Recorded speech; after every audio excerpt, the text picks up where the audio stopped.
최종적인 결과물의 모습을 씁니다. 이런 모습이에요. 어떤 문제가 있으면 그 문제에 대해서 최적화된 해결책을 만들어가는데 가다 보면 중간에 이런 모습이 생기죠. 그죠? 우리 뭐 허들게임 같이 중간에 장애물이 생겨요. 장애물이 생기면 장애물을 어떻게 돌파할까요? 장애물이 생기면 어떻게 하죠, 여러분들? 뛰어넘는다. 네. 장애물을 부순다. 장애물을 피해간다. 장애물이 생기면 다양한 방법이 있을 수 있어요. 그래서 장애물을 최종 넘어서 최적화된 해결안을 생각해보면 이것을 이제 이상의 해결안이라고 하고, 이것을 생각해보면 거꾸로 생각하는 거죠. 내가 지금 상태에서 해결안을 찾아가는 과정이 있는데, 그러면 다양한 생각을 많이 해야 되는 아이들일 때, 근데 해결책을 먼저 생각해 놓으면 역으로 생각하는 거죠. 역으로 생각하면 길이 한 길 딱 보이는 거죠. 한 길이 딱 보이는 거고, 가장 어쩌면 우리가 뭐 예를 들면 취업을 한다 그러면 취업 문제가 있어요. 가장 이상적인 해결하는 내가 원하는 직장에 취업이 되는 거지. 그러면 가장 이상적으로 이런 과정을 거치지 않고 취업하는 방법은 뭘까요? 금수저. 특채 이런 거잖아요. 그냥 나는 가만히 있는데 저절로 취업이 되는 거잖아요. 그래서 이상적인 해결안에 첫 번째 조건, 스스로 한다 이런 거지. 내가 취업을 하려고 하는데 스스로 취업이 되는 거야. 뭐 어떤 문제가 생겼어요. 그 문제가 생겼는데 그것을 해결하려고 하는데 최종적인 모습이 저절로 되는 거야. 이런 것을 우리가 이상적인 해결안인데, 이상적인 해결안이 현실적으로는 별로 없겠죠. 그죠? 그러니까 이상적인 해결안은 우리가 상상을 통해서 그려놓고 나면 현재 문제를 해결해 가는데 옵션을 엄청나게 많이 쓰는 게 아니라 옵션 자체가 엄청 줄어드는 그런 효과를 얻을 수가 있다. 어쩌면 이상적인 해결안이 스스로 막 저절로 되는 경우도 있을 수 있어요. 이제. 나는 가만히 있는데 누가 막 시켜주면 이런 부분들도 만들어 갈 수가 있다. 그래서 예를 들어서 하나 하는 건데, 아파트에 지금 우리 집에 수도관이 터져가지고 우리 집에 수도관 공사를 하는데, 우리 집 수도관을 공사하려면 수도관에 물이 흐르면 안 되기 때문에 공동주택이다 보니까 주로 요 사례는 러시아 사례인데, 우리는 단독주택에 지금 배관들이 다 따로따로 분리되어 있잖아요. 그리고 러시아는 공동주택으로 되기 때문에 만약에 우리 집에 고장이 나면 그걸 수리하려면 수도관에 물 공급을 차단을 시켜야 되는데, 차단시키는 것이 그 동 자체의 물을 차단시켜야 우리 집 수도관 공사를 하고, 그 다음에 전체 동에 대한 수도관을 틀어줘야지 물 공급이 돼야지. 옛날 방식은 이런 게 많아요. 이럴 때 어떻게 할 거냐. 그 수도관 공사는 한 20-30분 동안 물을 차단했다가 다시 또 돌려야 되는데, 지금 수도관이 이렇게 여기 이제 위에서 물을 차단을 시키면, 그러면 이제 물이 어느 정도 들어오다가 정지를 해서 물이 안 들어야 되나 그죠? 근데 얘가 고장이 나는 거야 이제. 그러면 얘는 물이 계속해서 열려져 있는 상태에서 흘러야 되잖아요. 흐르지 않도록 얘를 막을 수 있는 방법이 뭐냐? 그럼 얘는 일정 기간 동안 우리가 이걸 수리할 동안 일정 기간 동안 막아야 되는데, 일정 기간 막으려면 얘가 스스로 막혀져 있는 방법이 뭐냐? 가장 이상적인 모습이니까 스스로 얘가 물을 막았다가 일정 기간 지나면 다시 또 틀어주는 형태로 갈 수 있는 방법이 없을까? 이런 걸 쓰는 거예요.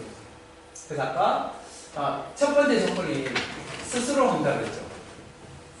여기다 두 번째 조건을 넣어요. 두 번째 조건은 자원을 이용한다. 그럼 이 속에서 스스로 차단됐다가 일정 시간이 지나면 다시 또 작동이 될 수 있도록 하려면 어떤 자원을 쓰면 될 것인가? 여기 자원은 뭐가 있죠? 자원은 관이 있고, 그죠?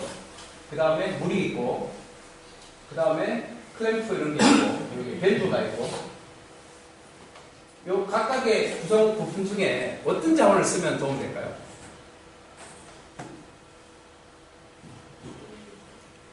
물 자원을 쓰는 거죠. 물을 어떻게 지가 스스로 얼었다가 넣으면 되겠죠. 얼었다가 넣는데 중간에 이제 첨가물을 넣은 것이 이제 드라이 아이스를 넣는 거죠. 여기다가 드라이 아이스를 딱 넣고 드라이 아이스를 넣어가지고 내가 스스로 차단할 수 있도록 만드는 방법으로 해결한다. 그래서 이상적인 해결의 첫 번째 조건은 스스로 물론 여기는 이제 자원이 추가가 됐으니까 돈이 조금 들긴 한데 그죠? 최소 자원을 할 수 있는 방법이냐. 그 다음에 두 번째 어떤 자원을 이용할 거냐. 자원은 좀 전에 얘기했었던 메트캠 물질 자원 이렇게 쓰는 거예요. 자 그리고 제약회사에 들어가면 약이 있어요. 이제 약을 가공을 하는 거예요. 약을 가공하는데 이런 약을 좀 먹어봤죠? 비타민제 뭐 이런 거 보면 혹시 내가 비타민제 먹는데 불량품 이거 혹시 발견해본 사람 있어요? 약 먹는데 약이 약간 깨진 거 이런 거 혹시 본 적 없어요? 한 번씩 있는데 네. 그래서 정상 알약이 있고 불량 알약이 있는데 이 친구가 요 공정회사에서 품질 검사를 해요. 알약이 나오면 알약 정제기가 있어요. 정제기에서 알약을 정제를 해가지고 딱 나오면 얘가 툭 떨어졌을 때 정품이면 그리고 불량품이면 빼가지고 다시 또 재가공을 해야 되겠죠. 그리고 이 단계를 거치는데 이 공정에서 이 사람이 자꾸 실수를 하는 거야 이제. 실수를 해가지고 불량품인데 여기 넘어가도록 만드는 경우가 막 생기는 거예요. 그리고 생산성도 좀 더 높여야 될 필요가 있어요. 생산성을 높여야 되는데 그래서 우리 회사에서 이 공정을 자동화하자 이렇게 된 거지. 자동화하면 어떤 좋은 점이 있어요? 생산을 높이고 분량을 줄이고 뭐 이런 일들이 좋아져요. 안 좋은 점들은 뭐가 안 좋아지죠? 투자 비용이 들고 여기 작업자 일자리가 없어지잖아요. 이게 지금 우리가 엔지니어로서 제일 난감한 부분이 있는 거죠. 이제 자동화 설비를 요즘 스마트 팩토리 뭐 이런 얘기를 하니까 스마트 팩토리 하면서 공장을 자동화를 시켜. 그러면 거기 있는 사람들이 일자리가 없어져요. 이제. 그래서 지금 대한민국에 일자리 없어지는 이유 중에 하나가 자동화 때문이거든요. 이제. 그러면 우리는 딜레마에 빠지는 거지. 자동화를 도입해야 되기도 하고 도입하면 안 되기도 하잖아요. 어떻게 해야 되냐 이런 거죠. 그래서 이 회사에서도 제약회사에서 이런 문제를 해결하기 위해서 어떻든 자동화를 도입하기로 했어요. 자동화 도입하겠는데 자동화 전체 시스템을 전문가한테 의뢰를 하니까 비용이 엄청나게 비싼 거야. 그래서 그럼 가격이 너무 비싸요. 그래서 안 되겠어요. 이제. 그래서 이 회사에서 돈을 좀 적게 들이면서 할 수 있도록 트리 전문가에게 의뢰를 한 거죠.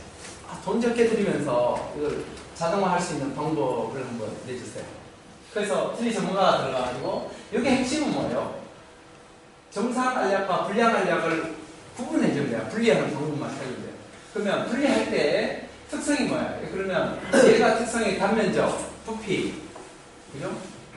그 다음에 얘가 흘러갈 때의 회전에 따른 궤도 차이, 뭐 이런 걸 찾는 거예요. 이제. 그것을 얘하고 차이가 나는 게 뭐냐? 그러니까 부피 차이가 있고 무게 차이가 있고 형상의 차이가 있죠. 이런 차이점을 가지고 구분하도록 그러면 무게를 가지고 구분할 수 있도록 무게를 가지고 분리하는 아이디어를 낼 수가 있고 부피를 가지고 분리할 수 있는 아이디어를 낼 수가 있고 형상을 가지고 분리할 수 있는 아이디어를 여러 가지를 내는 거죠. 이제. 그걸 찾아내는 거죠. 그래서 이렇게 찾아냈어요. 얘가 굴러갈 때 궤도하고 얘는 굴러갈 때 정상적으로 굴러가지 않을 테니까 옆으로 빠지는 거죠. 알아서 스스로 빠진다. 이게 이상성의 모습입니다. 그래서 요거 하나만 가지고 해결책을 내가지고 돈을 적게 들이면서 이상적인 해결안을 내가지고 성공을 하는 거겠습니다. 러시아는 이렇게 트리즈를 적용한 사례들이 직접 다양한 방면에서 나와요. 광산부터 시작해서 제약, 농업 분야가 많아요. 이런 사례들을 보면서 우리가 이상적인 모습을 찾아낼 수가 있어요. 밤에 자동차에 길을 가다가 보행 신호가 있는데 이것을 낮에는 보이지만 밤에 안 보이잖아요. 이거는 뭐 우리가 대부분 다 알고 있듯이 이것은 형광물질을 가지고 있으니까 이렇게 해결책을 찾아.